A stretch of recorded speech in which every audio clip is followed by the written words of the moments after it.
Ново покачување на минималецот во голем ризик ќе турне најмалку 1/3 од фирмите и тие целосно можат да завршат во стечај, предупредуваат работодавачите. Нормалното покачување на минималната плата согласно законот за минимална плата, значи усогласување со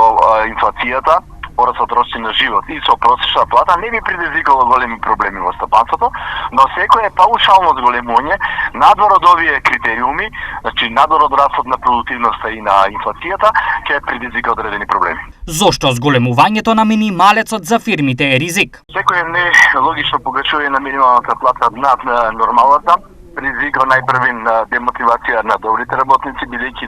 донесува до урамниловка и до збивање на што поголем број на работници во едни мали граници,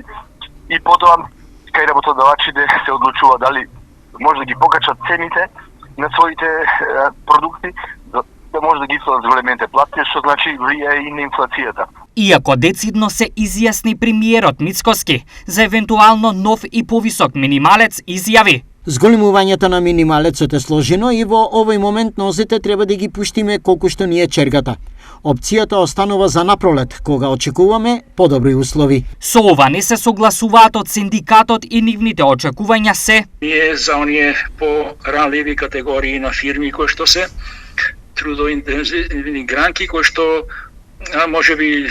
не можат да покријат одредени трошкови, ние бараме исто како синдикат да тука се најде и владата со одредени субвенции или ослободување на одредени давачки кои што ги имаат работодавачите, се со цел за да се зголеми стандардот на работниците, а со тоа да овозможиме подобар живот на работникот, така да мислам ќе бидеме во контакт, ние може да имаме разбирање за одредени работи, но ќе видиме, ќе ставиме аргументите на маса и ќе видиме што може и како може да се направи, бидејќи во самото обкружување веќе гледаме дека минималната плата максимално е зголемена